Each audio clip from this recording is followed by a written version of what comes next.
Olá, meus amigos, professor Hugo Góes, professor de Direito Previdenciário. Vamos para a nossa segunda parte dos nossos comentários à prova de Direito Previdenciário do concurso do INSS, que foi aplicada no dia 27 de novembro de 2022. Já comentamos no vídeo anterior da questão 51 até a 64. Nesse vídeo vamos começar aqui a partir da questão número 65 e diz o seguinte: é obrigação das companhias seguradoras que mantêm o seguro obrigatório de danos pessoais causados por veículos automotores de vias terrestres. Esse seguro é aquele chamado DPVAT. Quando a gente paga o IPVA, ele vem enganchado com o IPVA para a gente pagar. É isso? Então aqui está dizendo que as companhias seguradoras que mantêm esse seguro obrigatório são obrigadas a fazer o repasse à Seguridade Social de 50% do valor total do prêmio. O prêmio é o valor que a pessoa paga, viu? O que ela recebe se acontecer algum acidente é o chamado sinistro. O prêmio é o que a pessoa paga, o proprietário de carro.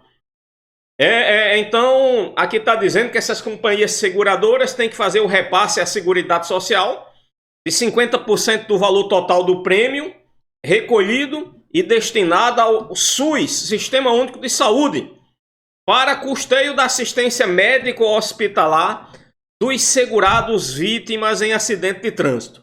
Olha, aqui o examinador copiou literalmente o que está aqui no parágrafo único do artigo 27 da Lei 8.212.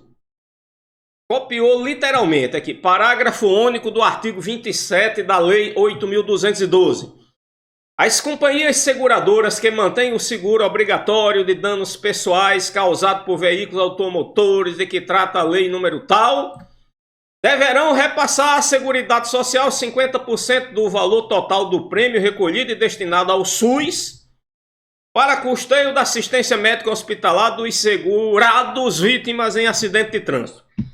Então, por isso que eu acho que no gabarito preliminar vem certo. Porém, na minha opinião, a legislação não deve ser interpretada isoladamente, e sim, ela deve ser interpretada de forma sistemática, levando em consideração todo o ordenamento jurídico vigente no país. Aí eu quero te mostrar o Código Brasileiro de Trânsito, que é a Lei 9.503, aqui no artigo 78, diz assim, ó, parágrafo único do artigo 78 do Código Brasileiro de Trânsito, Lei 9.503, diz: o percentual de 10% do total dos valores arrecadados e destinados à Previdência Social do prêmio do DPVAT, de que trata a lei tal, serão repassados mensalmente ao coordenador do Sistema Nacional de Trânsito para aplicação exclusiva em programas de que trata esse artigo. Aí o artigo fala Ministério da Saúde, mas fala também de educação e desporto, que não tem nada a ver com Seguridade Social, trabalho, Ministério dos Transportes, Ministério da Justiça. Então, aqueles 50% que a seguradora tem que repassar para a Seguridade Social, a Seguridade Social não fica com tudo. Tem que repassar 10% daquele valor para essas ações aí desses ministérios, que muitos deles não tem nada a ver com a Seguridade Social.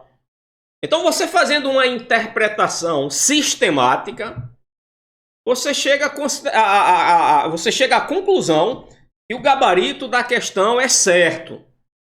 Mas eu aposto o que você quiser que o perdão, eu falei besteira. Eu botei errado e disse que era certo, né? Eu é que estou ficando maluco. Mas vamos lá. Repetindo. Aqui você fazendo uma interpretação sistemática da legislação, você não vendo o parágrafo único do artigo 27 da Lei 8.212 de forma isolada, e sim como parte de um ordenamento jurídico mais amplo, você vai concluir que o gabarito é errado. Mas eu aposto quanto você quiser que no gabarito preliminar vem certo. Bem, se por acaso você marcou errado e no gabarito vier certo, você vai entrar com recurso, não é, rapaz? Você não vai deixar barato não a coisa. Você vai recorrer. E você vai, no recurso, você vai citar o artigo 78, parágrafo único do Código de Trânsito Brasileiro, que diz que um pedaço desse dinheiro vai para outras coisas. Então não fica o total dos 50% com a Seguridade Social. Combinado? Bem, mas se você tiver marcado certo e o gabarito vier certo, aí você não faça confusão não, né? Deixe assim mesmo, tá bom? Combinado assim? Então vamos embora. Questão 66. A contribuição empresarial, quer dizer, a contribuição patronal, destinada à Seguridade Social de associação desportiva que mantém equipe de futebol profissional, corresponde a 20% da receita bruta decorrente dos espetáculos esportivos. Já dá para parar por aqui, né? Errado, né? Porque não é 20%, é só 5%, né? Tá legal? Então não adianta nem ir para frente aqui, não. Errado a questão 66. Questão 67. Respeitados os direitos adquiridos, nenhum benefício previdenciário reajustado poderá exceder o limite máximo do salário e benefício na data do reajustamento. Isso aqui está errado, né? Porque aqui é a regra geral. A regra geral é isso. Está até escrito na lei, a regra geral. Mas existe exceção à regra. E aqui está dizendo que nenhum. Nenhum é nenhum mesmo. Tem benefício que pode ser maior do que o limite máximo do SB? Tem benefício que pode ser maior do que o limite máximo do salário de benefício? Tem. Qual? O limite máximo do salário de benefício atualmente é esse valor aqui, ó. R$ 7.087,22 centavos, não é isso? Então, tem benefício que pode ser maior do que isso? Tem. Um salário de maternidade pode ser R$ 20.000? Pode. Então, só o exemplo do salário de maternidade já deixa a questão errada, né? Mas tem outra além do salário de maternidade. A aposentadoria por incapacidade permanente, naqueles casos em que o aposentado necessita da assistência permanente de outra pessoa. Aí ela ganha um acréscimo de 25%. Aí quando junta com esse acréscimo, pode ser maior do que esse valor aqui.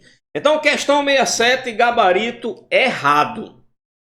Pode ser que eles digam que está certo, que eles podem ter copiado um dispositivo lá que diz isso, que está escrito aqui, mas não levaram em consideração outros dispositivos que dizem que tem benefício que pode ser maior do que esse teto, né? E a legislação tem que ser interpretada de forma sistemática. Não é examinar um dispositivo só e já tirar conclusão precipitada. Não. Tem que examinar o ordenamento jurídico como um todo. Não é assim que você aprendeu? Então, questão 67, errado. Vamos para a questão 68. 68 diz: salário de contribuição é o valor que serve de base de incidência das alíquotas das contribuições previdenciárias dos segurados, à exceção do segurado especial. Aqui, belezinha, belezinha. GG, joinha, joinha, não é isso? Em via de regra, a base de cálculo da contribuição do segurado é o salário de contribuição. Mas tem uma exceção à regra, que fica por conta do segurado especial.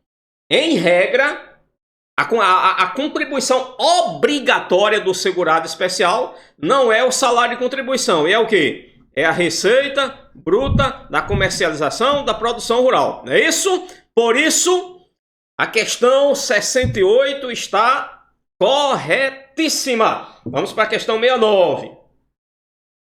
Para o trabalhador, os valores relativos ao salário de contribuição que forem sonegados por quem? Pelo próprio trabalhador ou pelo empregador?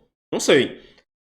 Mas aqui está dizendo que para o trabalhador, os valores relativos ao salário de contribuição que forem sonegados não serão computados para fins de cálculo de benefícios, como aposentadoria, auxílio-doença.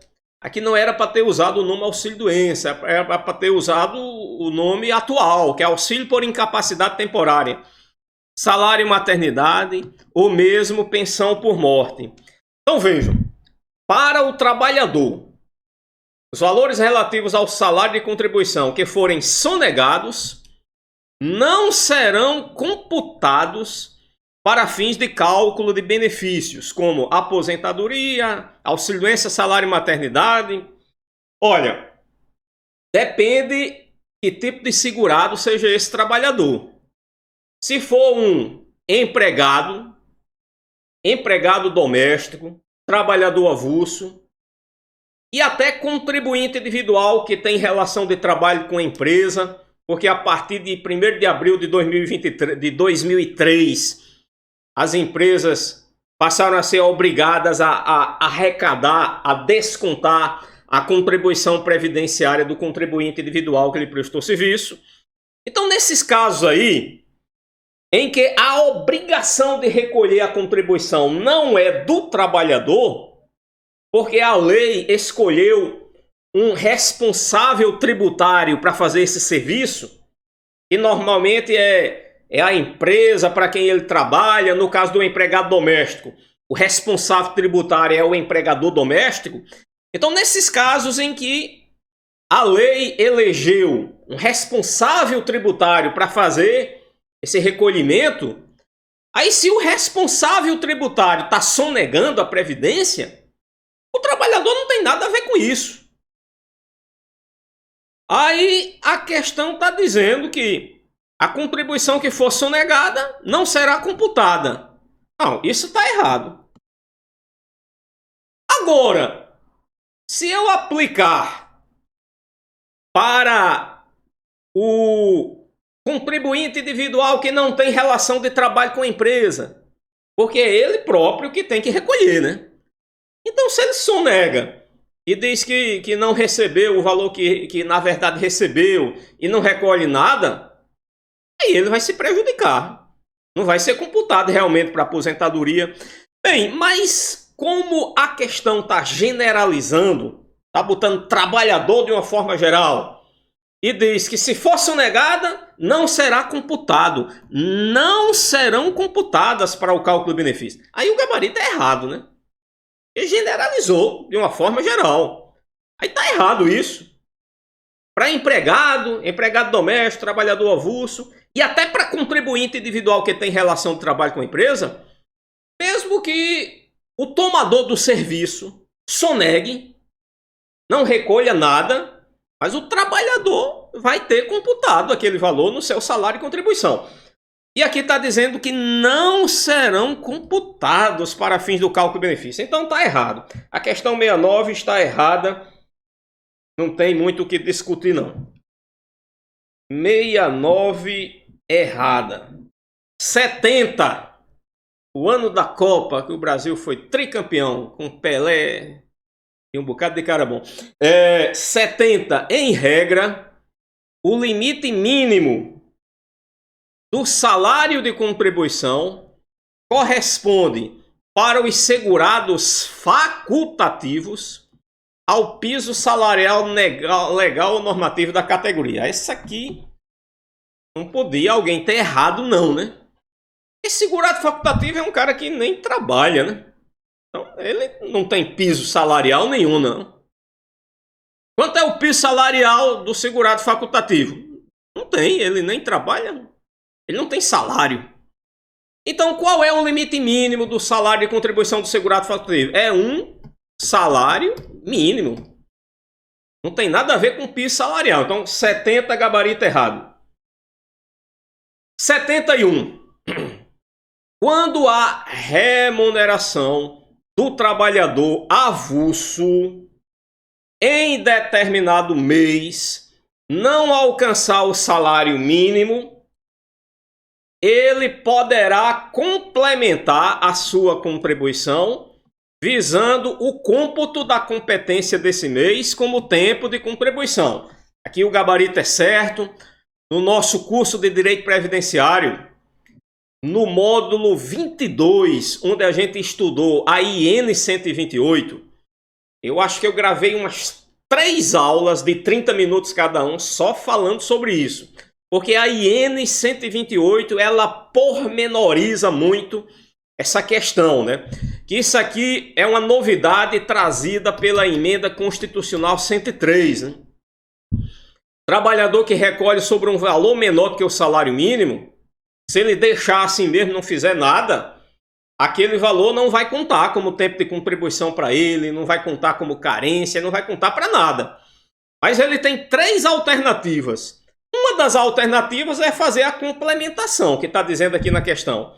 Mas ele pode fazer agrupamento do valor de um mês com outro mês, para se somar os 2 meses, superar um salário mínimo a título de base de cálculo da contribuição.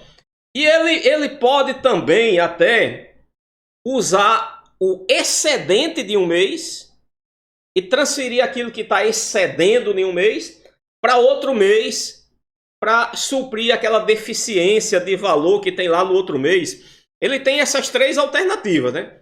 Complementação, agrupamento ou uso do excedente de outro mês.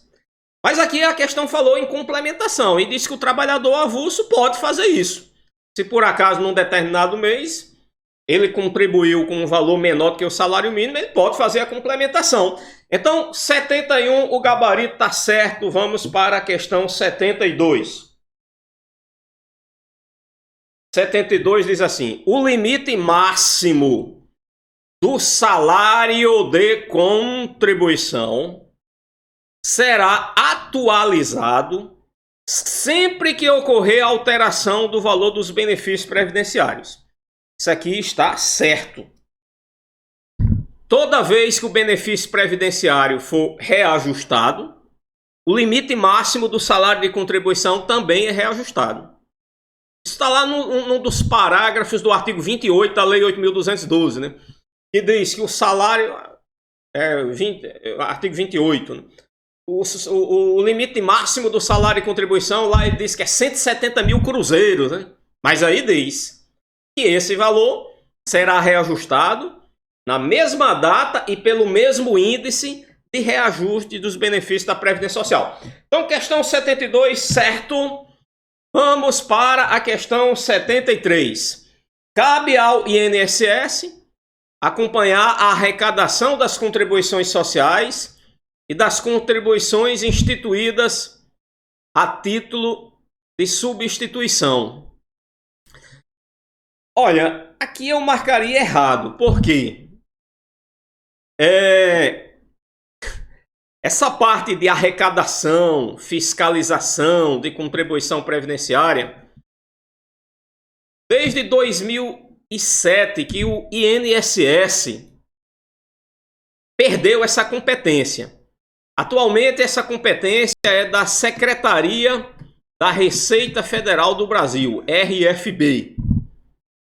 A atribuição de arrecadar, fiscalizar, cobrar essas contribuições previdenciárias. Então, a princípio, eu marco errado. Mas aqui está dizendo que o INSS cabe acompanhar. Olha, pode acompanhar. Pode, para ver, porque ele é quem vai receber o dinheiro das contribuições previdenciárias para pagar os benefícios. Poder pode, mas aqui está dizendo cabe. Então aqui, embora seja um pouco duvidoso aqui o gabarito, eu fico com a letra E mesmo. Com a letra E não. Sim, letra E de errado.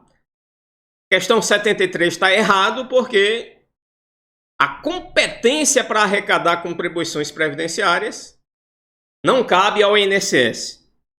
Cabe atualmente, desde 2007, cabe à Secretaria da Receita Federal do Brasil. Brasil! Então, 73 vamos para 74. Os segurados facultativos devem recolher a contribuição relativa a determinado mês, por iniciativa própria, até o dia 15 do mês subsequente, aquele a que se refere a contribuição, inexistindo outra forma de efetuar esse recolhimento. Olha aqui, o que torna essa questão essa última, o que torna a questão errada é essa última linha, inexistindo outra forma de efetuar esse recolhimento. Nós sabemos que existe o segurado facultativo que recolhe contribuição sobre um salário mínimo. Ele pode optar pelo recolhimento trimestral, é outra forma de efetuar o recolhimento. Aqui ele tem que recolher até o dia 15. E se ele não recolher até o dia 15? Depois do dia 15 do mês seguinte ele pode recolher? Pode. Aí tem que pagar com juros e multa, mas pode, né? Então, esse inexistindo outra forma de efetuar o recolhimento, tornou a questão errada. 74, errado. 75, vamos lá. A multa incidente sobre os débitos de contribuições previdenciárias não pagas nos prazos previstos na legislação específica será calculada diariamente e não poderá ultrapassar o percentual de 20%. Olha, existe um prazo para o contribuinte recolher as contribuições previdenciárias. Se ele recolher depois desse prazo ele ainda pode recolher. Mas ele vai ter que pagar juros e multa. É a chamada multa de mora. O juro é a taxa de juros Selic e tal, não vamos falar como é que aplica não. Aqui, como a questão está falando apenas da multa, vamos lá. A multa é 0,33% ao dia e ela fica limitada a 20%. É exatamente o que a questão está dizendo. Então a questão está certa. Se por acaso você marcou errado, será que tem alguém que marcou errado? Pode ter. Eu vou lhe dar uma dica para você apresentar o recurso, tá legal? Se eu estivesse fazendo a prova, eu marcaria certo. Porque tudo indica que o gabarito da prova vai ser certo, dessa questão 75. E aí, como é que eu apresento um recurso, professor? Que eu me enrolei lá todinho e marquei errado. Olha, é o seguinte. Essa multa de 0,33% ao dia, limitada a 20%, é para recolhimento voluntário. O contribuinte esqueceu o prazo. Passou o prazo, ele não recolheu. Mas sem que chegasse nenhum fiscal da Receita Federal, que são chatos pra caramba, fica pulsando lá as coisas e tal. Mesmo sem chegar nenhum fiscal da Receita Federal lá, ele decidiu recolher. Aí apurou a multa, o juro, tudo direitinho e pagou. Aí nesse caso aí, quando se trata de recolhimento voluntário, sem ter tido nenhum ato da Receita Federal para exigir essa contribuição dele, aí a multa é assim. 0,33% ao dia, limitada a 20%. É assim. Mas imaginem que o cara não recolheu a contribuição previdenciária. Aí também não declarou em GFIP, não declarou no E-Social, que atualmente é E-Social, não é mais GFIP, né? Ele não declarou em nada. Não recolheu e não declarou. Além de devedor, o cara é sonegador. Aí o que é que o auditor fiscal faz? Lavra um auto de infração, o auditor fiscal da Receita Federal. E vai aplicar a multa. Ele vai cobrar juro e vai cobrar multa também. Aí eu te pergunto, a multa lá do auto de infração vai ser essa aqui? 0,33% ao dia, limitada a 20%? Não, senhor. Vai ser 75%. É a chamada multa de ofício. Não vai ser somente essa merrequinha aqui, não. 0,33% ao dia, limitada a 20%. Em regra, é 75%. E pode ser maior. E pode ter outros fatores aí que façam essa multa aumentar. Pode ser 125%, 100%. Pode. Então vejam. Aqui eu marcaria certo. Mas o gabarito também podia ser errado. Levando em consideração que aqui está... essa multa aqui é só para pagamento voluntário. Então eu vou marcar dizer que está certo. Mas eu te digo que pode ser errado também. Professor, quem já viu, é para ser certo ou errado? Como é que pode ser os dois? Rapaz, é como eu te disse lá no início do outro vídeo. Isso aqui não é ciência exata, não. Isso aqui cabe à interpretação de cada um. Eu poderia interpretar que ele está se referindo apenas ao pagamento voluntário. Aí a questão está certa. Mas eu também posso interpretar que aqui está englobando tudo. Está englobando tanto nos casos de auto-infração. Aí o cara aplica a multa de 75%. Aí o cara quer pagar o valor do auto-infração. Vai pagar com a multa de 75%. A não ser que ele... tem redução também dessa multa, né? Se ele pagar dentro de 30 dias e tal. Mas não é só essa merrequinha aqui, não. De 0,30. Depois que o auditor lavra o auto-infração, a multa não fica só essa merrequinha aí, de 0,33% ao dia, limitada a 20%. Então aqui, ó. Vamos lá, gabarito certo, beleza. E se eu marquei errado? Entra com recurso, cara. E eu já disse aqui qual é a fundamentação do teu recurso, a multa de ofício.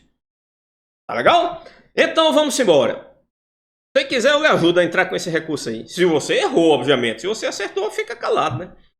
Vamos embora, meu povo. Questão 76. Vamos lá. Questão 76. Aqui vai tratar daquelas pensões especiais, que é um assunto novo, que apareceu aí na prova, né? Nunca tinha caído, mas agora caiu. Aí eu disse, vamos botar na prova. Se tá no programa, cai. Dito e feito, caiu. Então vamos lá. O anistiado político.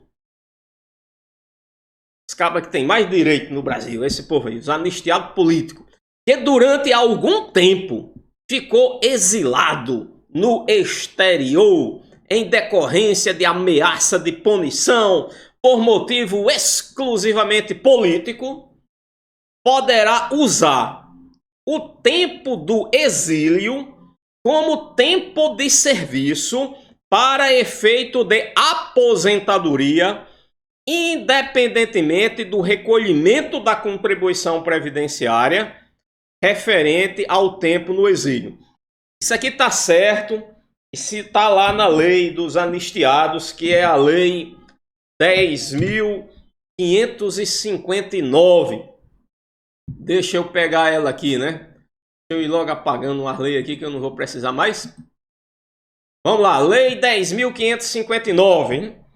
Vê aqui o artigo 1º, que fala assim, ó. O regime do anistiado, tá aqui, ó, artigo 1º. O regime do anistiado político compreende os seguintes direitos. Aí veja aqui o inciso 3. Inciso 3. O regime do anistiado político contém esse direito aqui, ó. Contagem para todos os efeitos do tempo em que o anistiado político esteve compelido ao afastamento de suas atividades profissionais, em virtude de punição ou de fundada ameaça de punição por motivo exclusivamente político, vedada a exigência de recolhimento de quaisquer contribuições previdenciárias. Então vejam que essa questão 76, o gabarito é certo, está lá no texto da lei do anistiado político. Vamos dar uma paradinha aqui, que já está completando 30 minutos. Próximo vídeo a gente vai para a parte 3 desses comentários à prova do INSS. Aguarde um pouquinho que a gente coloca já a parte 3 aí para vocês assistirem. Até lá!